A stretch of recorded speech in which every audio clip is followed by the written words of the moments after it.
Hi, Mark Yegi here. I'm a wealth architect, and I'm going to talk about what happens if you get an inheritance. And first of all, let me tell you my condolences for the loss of the person who made that inheritance possible for you. But now let's turn it from a negative into a positive and say, what are 6 steps that you can do to ensure that that inheritance works out in the best possible way that the deceased and you will be happy about?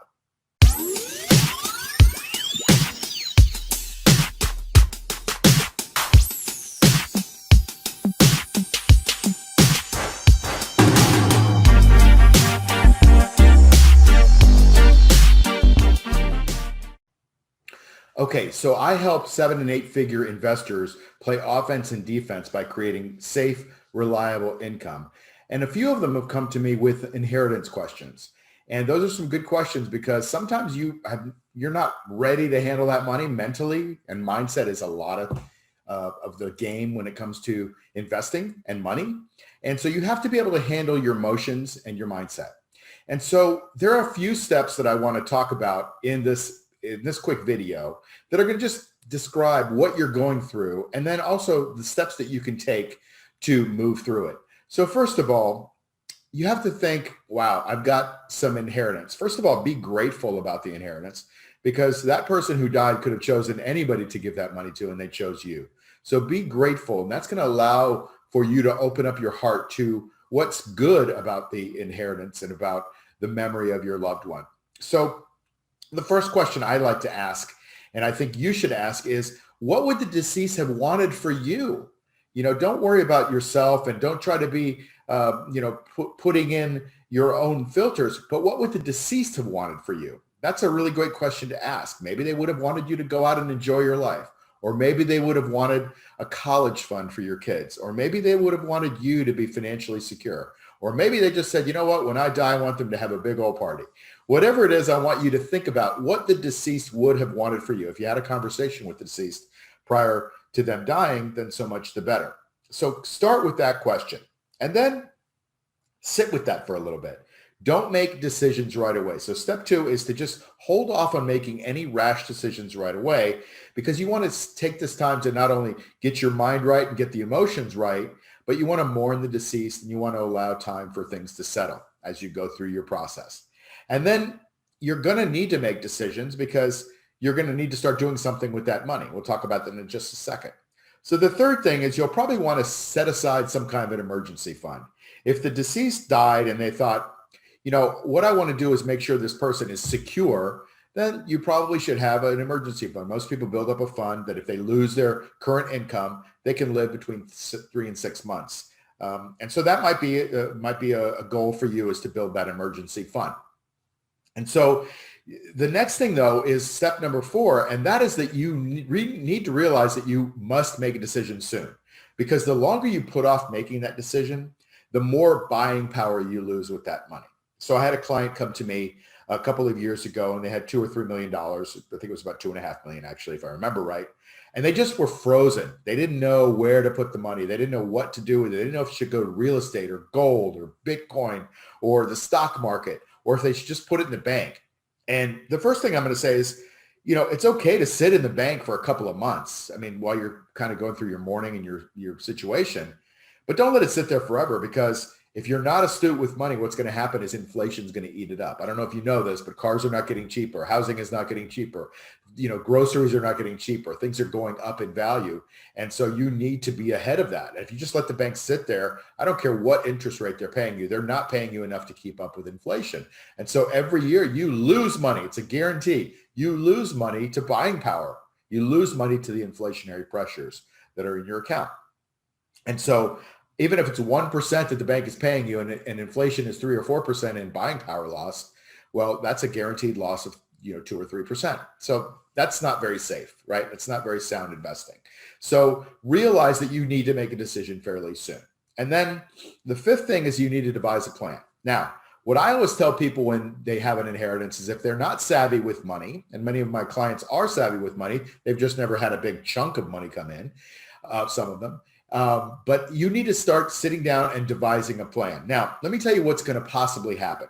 You're going to be swarmed by all kinds of people in the financial business. And if you watch some of my other videos, you'll hear me talk about what happens in the financial business. But the Wall Street, which is the background that I have, is really run by salespeople and lawyers. The salespeople are there to gather your assets, and you're a prime candidate with an inheritance.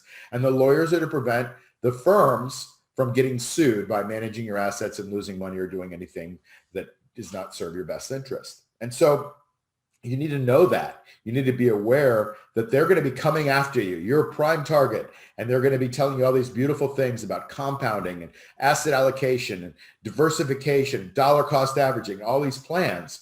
Now, I want you to know one statistic. According to a study that was done a couple of years ago, there's about 3.4% in fees that are paid on invested amounts.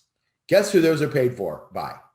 You, the investor. They're not paid for by the brokerage firms. Those brokerage firms build these beautiful buildings with 3.4% minimum of investments. Yeah, they're going to tell you they're going to just manage your money for a 1% fee, going to charge you small commissions. They're going to put you in low load mutual funds, no load mutual funds, or maybe loaded mutual funds. All these, are different tactics and strategies. But the bottom line is there's all kinds of hidden fees that you may or may not know about. And know that that person who's coming after you is probably not really well trained in financial planning, unless they're a financial planner, and a financial planner, a certified financial planner. They have risk aversion training. They don't have really how to build a wealth plan so that you can live in a vibrant environment, a vibrant life, create the life that you want to do, passive income before you're 65, not after you're 65, so that you can enjoy your life. And so know that those people are generally salespeople. They're called financial planners, financial consultants, stockbrokers, maybe even CPAs sometimes.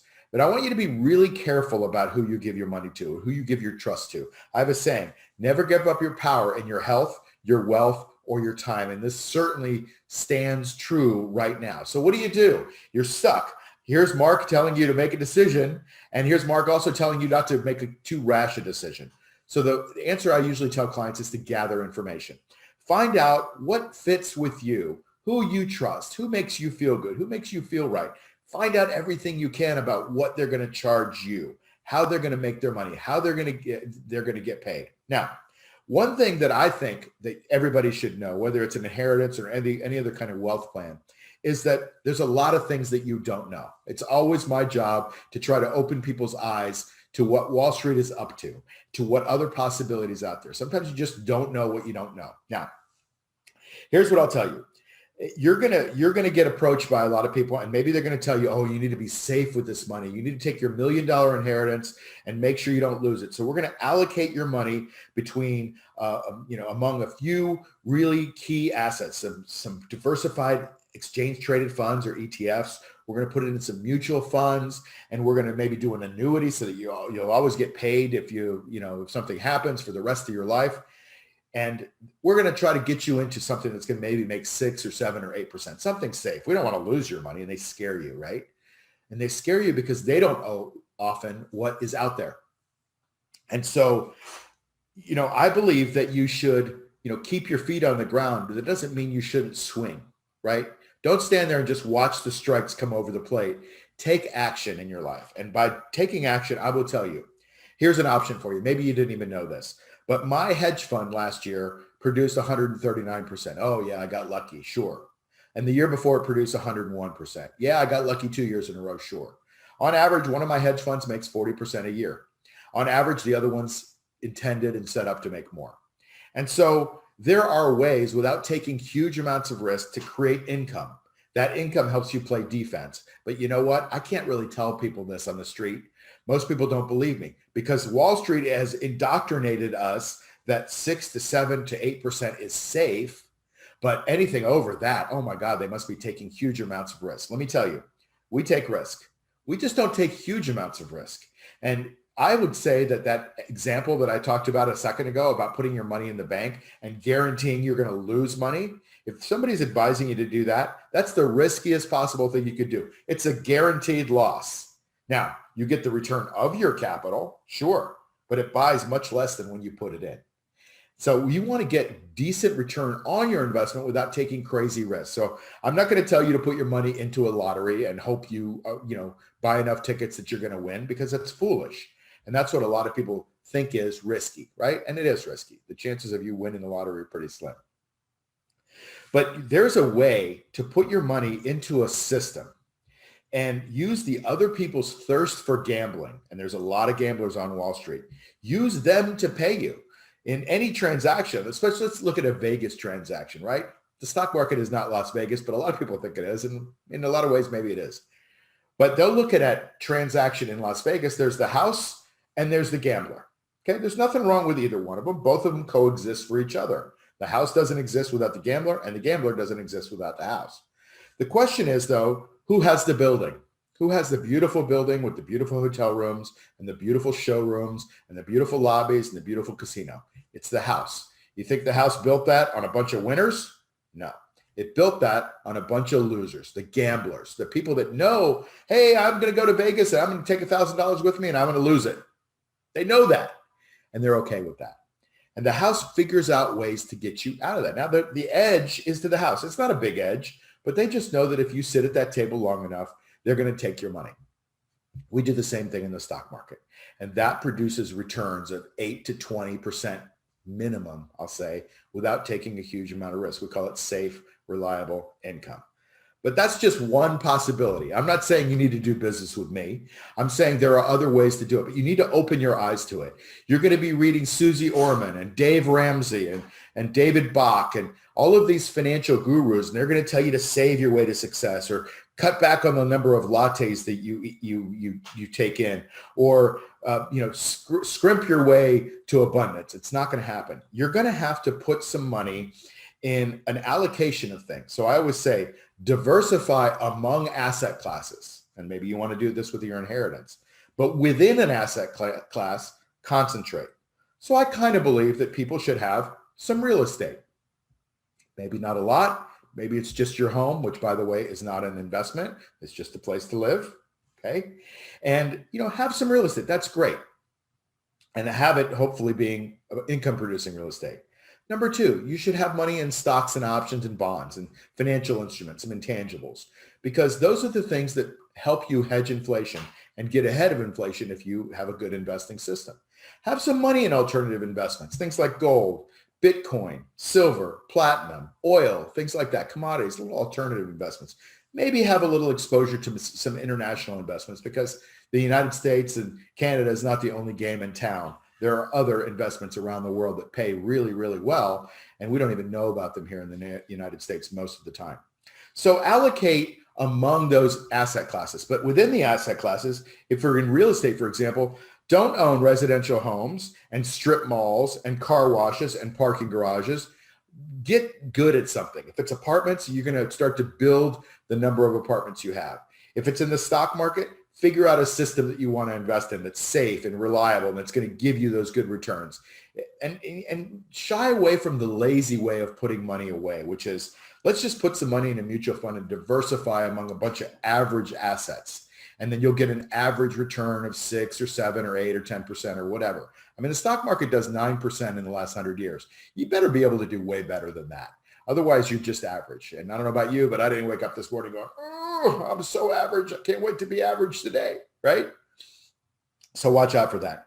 And then finally, I would say the last step is this.